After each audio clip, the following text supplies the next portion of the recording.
All right, guys, so it looks like the celebrities are getting a little bit more political as time has gone by. I've actually been pretty shocked as to how quiet most celebrities have been.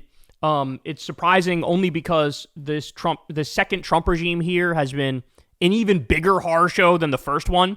So I would think that celebrities would be more on top of it, if anything. But no, I think people were resigned to Trump winning this time and almost felt like resistance is futile because whatever, we lost the election. So almost like just checked out mentally. But now some are beginning to wake up again. So here you have Ariana Grande posted something here on, I guess, Instagram that I wanted to share with you. So she says the following. I want to check in with Trump voters. I have one very genuine question. It's been 250 days. Now that immigrants have been violently torn from their families and communities have been destroyed, now that trans people have been blamed for virtually everything and live in fear, now that free speech is on the brink of collapse for all of us, has your life gotten better? Have your groceries gotten cheaper? By the way, let me just pause to point out. No, it is an objective fact that the prices have gone up, that inflation has skyrocketed. Has your health insurance premium gone down? No, it's gone up. Has your work-life balance improved? Can you take a vacation yet? Are you happier? Has the widespread suffering of others paid off for you in the way he promised it would? Or are you still waiting? I actually love this post because it really cuts through all the bullshit and gets to the heart of the matter. The fact is, no, Trump's approval rating is 37%. It's at a low point for him. And the reason it's so low is because people look around and they realize, oh shit, I can't afford anything. My electricity bill skyrocketed. I can't afford my fucking rent. You have massive inflation, double-digit inflation for virtually all the shit you buy at the grocery store. Way worse inflation than under Biden, and under Biden, people wouldn't shut the fuck up about the inflation. Namely, the media wouldn't shut the fuck up about it. Under Trump, it's even more. Nobody even fucking talks about it, right? So it turns out everything that the right told you was a lie. They were lying when they said, oh, blame immigrants for your problems. Blame trans people for your problems. Those are the go-to scapegoats in the year of our Lord 2025. Somehow, immigrants, who the overwhelming majority of them show up in this country, they just bust their ass, they work hard, they try to pay the bills, they look after their family, they're family-loving people, they're church-going people, right? Somehow, those people are to blame for everything, even though they're a massive net benefit for the country and the economy. But somehow they're to blame for everything. And if it's not them, it's trans people who roughly less than 1% of the country, by the way, 1% that all they want to do is live their lives and be happy and get their fucking health care and just be left the fuck alone and not harassed and not fucking have their rights taken away by people who don't understand what's going on, right? Having some boss who must be hard as a trans person to get a job and hold down a job and things of that nature. But somehow immigrants are to blame. Trans people are to blame. Well, guess what? Now they crack down fully on immigrants. They crack down fully on trans people. You got innocent people being sent to concentration camps because they have brown skin, right? Trans people, multiple states are trying to take away all of their rights and make it so they don't get any coverage. They pretended like it was only about children before. Now they're like, no, let's just ban anybody from getting the trans health care. So that they're doing what they really believe now, which is full crackdown. So all that happened, and what happened? Your life got worse. What happened? You're paying more at the grocery store. What happened? You can't afford your rent. You can't afford the electricity bills are skyrocketing because of Trump's big bullshit bill, cutting off all the green and renewable technology that we were creating, and also because of the AI data centers, which are massively skyrocketing electricity bills. Right? All that's happening right now. What happened? I thought once you crack down on the baddies, everything would be okay. No, it turns out you picked the wrong baddies. It turns out the correct baddies are the billionaires and the fascists. Those are the ones who are actually making your life miserable. The fascists are making everybody's life miserable. Why? Because they believe in a police state. They believe in authoritarianism. They believe in tyranny. They believe in, let's deploy the cops, or not the cops actually, because the cops are actually against ICE, Gestapo, thugs in many instances, but let's deploy the National Guard, the military, and ICE, Gestapo, thugs, and let's crack some skulls, round people up, don't care about due process, cover our faces because we're committing crimes, throw them in concentration camps, no habeas corpus. So that's what's actually going on.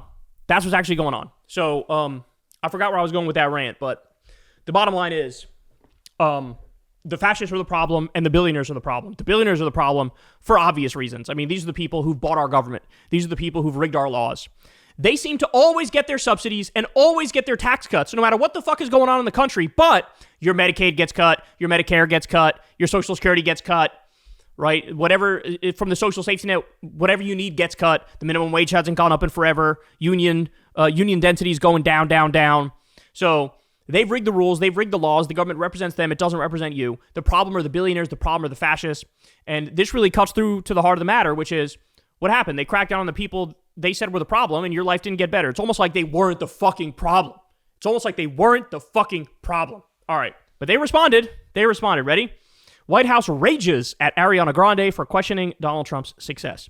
The White House has clapped back at pop star Ariana Grande after she dared to ask Trump voters if the president has improved their lives.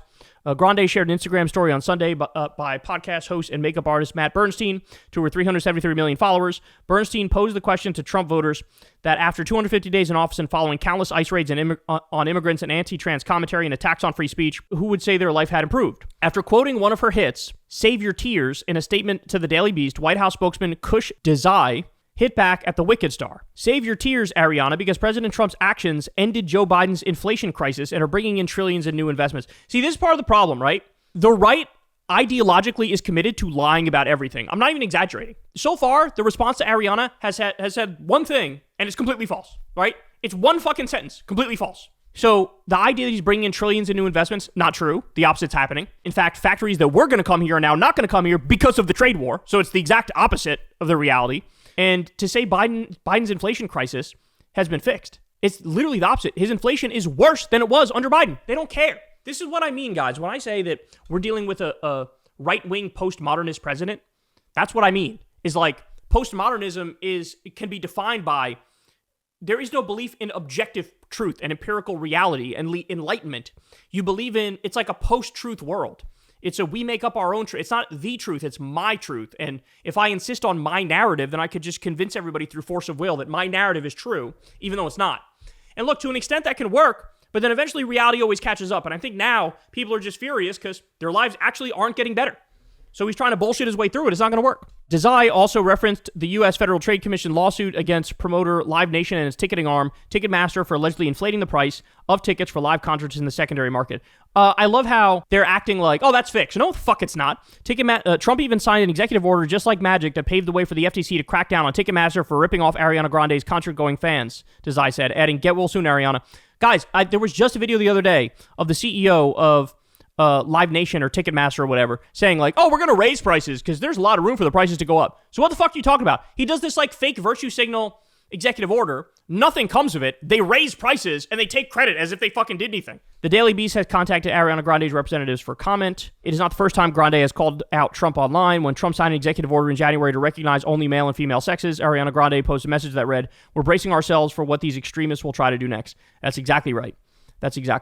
So anyway, I actually think that's a very substantive political point that she made here. I think it's a great argument, basically telling people like, no, seriously, has your life actually gotten better? The only part that they would say, and I believe this to my core, is they are happier.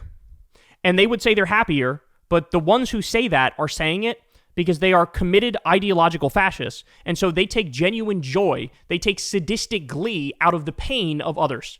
They take sadistic glee out of the pain of immigrants and trans people and liberals and leftists. And so that is one where they would answer, actually, yeah, I am happier. And they're simply happier because their guy won and their guy's hurting the people that they don't like, right? Now, they might cope and seethe and lie about the other things. Oh, yeah, the prices are down. But that's just objectively, provably not true. So those people, too, who would say, yes, I'm happier, they're the TFGs. Like, you're never going to reach them. These people they would rather have a horrible life and you suffer than have a good life if you do well. Like, that's how far gone they are mentally. These are not altruistic, empathetic people who believe in humanity and care about other people. These are like really decrepit, soulless freaks, and it's very, very obvious. Hey, y'all, do me a favor and like and subscribe. It helps out big time in the algorithm. Click the bell as well for notifications when videos drop, and watch that video on screen right now. You know you want to.